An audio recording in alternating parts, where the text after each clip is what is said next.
প্রিয় শিক্ষার্থীবৃন্দরা, আজকে আমার আলোচ্য বিষয় হচ্ছে নবম শ্রেণীর গণিত বইয়ের 85 পৃষ্ঠা এক চলক বিশিষ্ট বহুপদী রাশির গ্রাফ।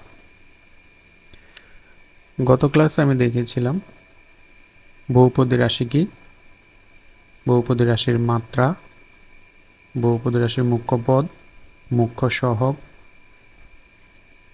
আজকে আমি দেখাবো এক চলক বিশিষ্ট বহুপদী রাশির গ্রাফ কিভাবে অঙ্কন করতে হয়। কোনো গাণিতিক সমস্যাকে জ্যামিতিক আকারে রূপ দেওয়া গেলে সমস্যাটিকে পর্যবেক্ষণ করা সহজ হয়। এক চলক বিশিষ্ট বহুপদী রাশিকে আমরা গ্রাফের মাধ্যমে জ্যামিতিক রূপে প্রকাশ করতে পারি।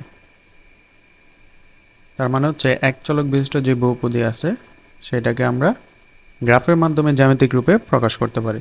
চলকের বিভিন্ন মানের জন্য বহুপদী রাশির বিভিন্ন মান পাওয়া যায়। এটা আমরা যখন হচ্ছে কোনো একটা বহুপদীকে গ্রাফে রূপান্তর করব তখন এটা ভালোভাবে বুঝতে পারবে। চলক ও বহুপদী রাশির মান দ্বিমাত্রিক স্থানাঙ্ক জ্যামিতির মাধ্যমে প্রকাশ করা হয়। তো এখানে যে গ্রাফটা আমরা ব্যবহার করব সেটা হচ্ছে মূলত দ্বিমাত্রিক।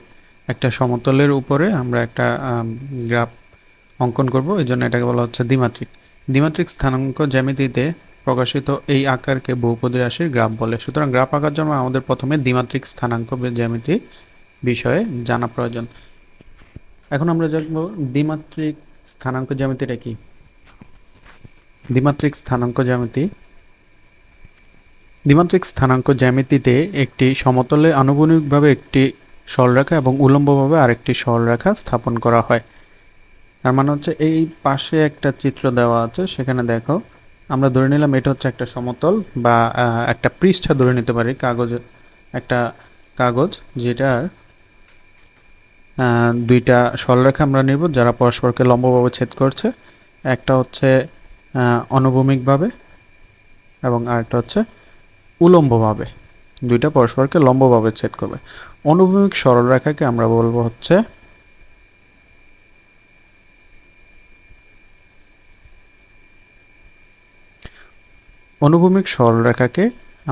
এক্স অক্ষ, মানে ডান থেকে বাম দিকে যে সরলরেখাটা যাবে সেটাকে আমরা ধরে নেব এক্স অক্ষ, এবং উলম্বভাবে তার মানে উপর নিচে যে সরলরেখাটা থাকবে সেটাকে আমরা ধরে নেব ওয়াই অক্ষ।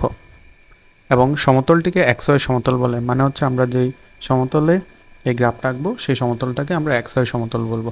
এক্স ওয়াই ও ওয়াই অক্ষ পরস্পরকে যে বিন্দুতে ছেদ করে তাকে অরিজিন বা মূলবিন্দু বলে। এই বিন্দুটা হচ্ছে অরিজিন অথবা মূলবিন্দু। মূলবিন্দুকে ও দ্বারা নির্দেশ করা হয়। এখন আমরা দেখব এক্স ওয়াই সমতলে কোনো বিন্দুর অবস্থান। এক্স ওয়াই সমতলে কোনো বিন্দুর অবস্থানকে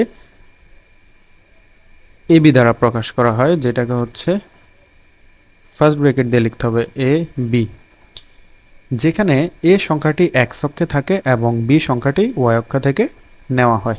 তার মানে হচ্ছে এই যে এখানে যেই স্থানাঙ্কটা আমি লিখলাম এ হবে এক্স অক্ষের দিকে আসলে কতটুকু মুভ করা যায় সেটা, আর বি যে স্থানাঙ্ক মানে পরবর্তী যেই স্থানাঙ্কটা থাকবে সেটা হচ্ছে ওয়াই অক্ষের দিকে কতটুকু যাওয়া যাচ্ছে সেটা। তো এক্স অক্ষের দিকে আমরা যতটুকু যেতে পারবো সেটাকে আমরা বলবো বুঝ, আর ওয়াই অক্ষের দিকে যতটুকু মুভ করতে পারবো সেটাকে বলবো কোটি। মূলবিন্দু থেকে এক্স অক্ষের ডান দিকে ধনাত্মক এবং বাম দিকে ঋণাত্মক সংখ্যা। এই যে এখানে যে মূলবিন্দুটা আছে এই মূলবিন্দু থেকে ডান দিকে হচ্ছে ধনাত্মক সংখ্যাগুলো এবং বাম দিকে হচ্ছে ঋণাত্মক সংখ্যাগুলো আমরা নিব। ঠিক একই রকমভাবে মূলবিন্দু থেকে উপরের দিকে হচ্ছে ওয়াই অক্ষের দিকে ধনাত্মক এবং নিচের দিকে ঋণাত্মক সংখ্যাগুলো নেব। সুতরাং আমরা এক্স ওয়াই সমতলে কোনো বিন্দুকে এক্স অক্ষ এবং ওয়াই অক্ষের সংখ্যার মাধ্যমে প্রকাশ করতে পারি। এ বি বিন্দুটিকে এক্স ওয়াই সমতলে উপস্থাপন করতে হলে প্রথমে বিন্দুগুলি থেকে এক্স অক্ষের ধনাত্মক দিকে এ একক যাওয়ার পরে ওয়াই অক্ষের সমান্তরালে বি একক উপর দিকে গেলে যে বিন্দুটি পাওয়া যাবে সেটি হচ্ছে সমতল এক্স ওয়াই সমতলে এ বি বিন্দুর অবস্থান।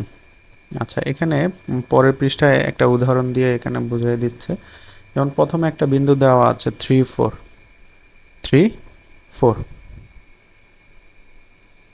তাহলে 3 4 এর 3টা হচ্ছে ধনাত্মক, তাহলে এক্স অক্ষের ধনাত্মক দিক হচ্ছে মূল বিন্দু থেকে ডান দিকে, এবং মূল বিন্দু থেকে ডান দিকে আমরা 3 একক যাব।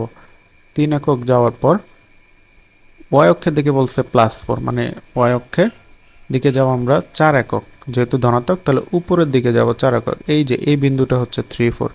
একই রকমভাবে এখানে আরও কিছু বিন্দু দেওয়া আছে, এটা হচ্ছে -5 4, তারপরে হচ্ছে -5 -5, তারপর হচ্ছে 6 -4। এভাবে বিন্দুগুলো এক্স অক্ষ এবং ওয়াই অক্ষে হিসাব করে বসাতে হয়। এখন আমরা যে জোড়াই কাজটি দেওয়া আছে সেটা একটু করার চেষ্টা করব। নিচের বিন্দুগুলোকে পাশের XY সমতলে উপস্থাপন করো। তো এখানে দেওয়া আছে 3 0, তার মানে হচ্ছে এক্স অক্ষের দিকে আমাকে যেতে হবে 3 এবং ওয়াই অক্ষের দিকে যেতে হবে 0 একক। এক্স অক্ষের দিকে হচ্ছে এই বিন্দু থেকে +3, তার মানে হচ্ছে ডান দিকে যেতে হবে 3 একক, এবং ডান দিকে যাওয়ার পর এইখানে এসে পৌঁছালাম। ওয়াই অক্ষের দিকে যেহেতু 0, তার মানে এই বিন্দু থেকে আর কোনো দিকে মুভ করা যাবে না।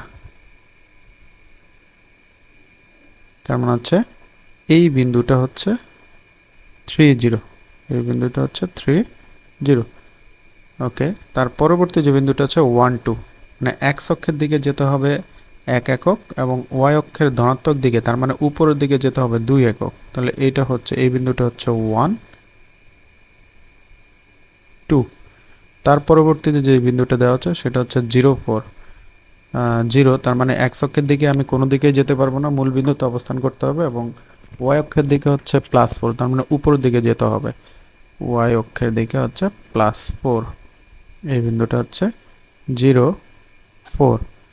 তারপরে যে বিন্দুটা আছে সেটা হচ্ছে -3 5, যেহেতু এক্সের যে মানটা দেওয়া আছে সেটা হচ্ছে ঋণাত্মক, তাহলে এক্সের প্রাইমের দিকে যেতে হবে, প্রাইম মানে হচ্ছে ঋণাত্মক, তার মানে বাম দিকে যেতে হবে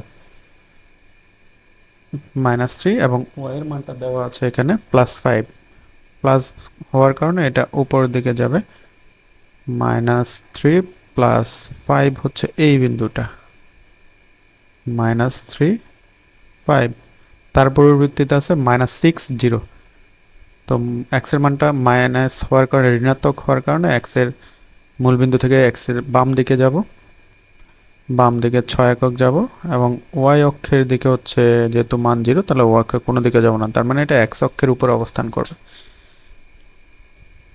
তার পরবর্তী বিন্দুটা হচ্ছে -4 -0, -4 -5, তাহলে এক্স অক্ষের দিকে এক্স অক্ষের ঋণাত্মক দিকে 4 একক এবং ওয়াই অক্ষের ঋণাত্মক দিকে, তার মানে মূলবিন্দু থেকে নিচের দিকে যেতে হবে, নিচের দিকে যাব 5 একক। তাহলে এইখানে এইটা হচ্ছে -4 -5, এই বিন্দুটা হচ্ছে -6 0। ওকে, তারপর হচ্ছে 0 -3, 0 এবং -3 হচ্ছে এই বিন্দুটা, যেহেতু 0, তো তারপর হচ্ছে 4 -2, এক্স অক্ষের দিকে 4, ওয়াই অক্ষের দিকে হচ্ছে -2 ইউনিট, তার মানে ওয়াই অক্ষের নিচের দিকে যাবে মূলবিন্দু থেকে, এটা হচ্ছে 4 -2। তো এখানে সবগুলো বিন্দু বসানোর পর একটা জিনিস আমরা দেখতে পারলাম, সেটা হচ্ছে যখন এক্স অক্ষে উপর দুইটা বিন্দু পড়ছে, সেটা হচ্ছে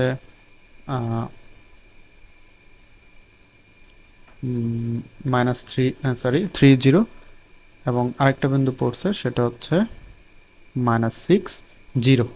এখানে দুইটা বিন্দুতেই কিন্তু ওয়াই অক্ষের দিকে ভ্যালুটা 0 হওয়ার কারণে এটা এক্স অক্ষের উপরে পড়েছে, তার মানে হচ্ছে এক্স অক্ষের উপরে কোনো বিন্দু থাকলে সেদিকে ওয়াই অক্ষের ভ্যালু বা কোটি যেটাকে আমরা বলি সেটা 0 হবে। একই রকমভাবে ওয়াই অক্ষের উপরে যদি কোনো বিন্দু পড়ে সেখানে এক্সের মান, তার মানে হচ্ছে বুজ যেটাকে আমরা বলি সেটা 0 হবে। এক্স অক্ষের উপরে কোটি 0, ওয়াই অক্ষের উপরে বুজ 0।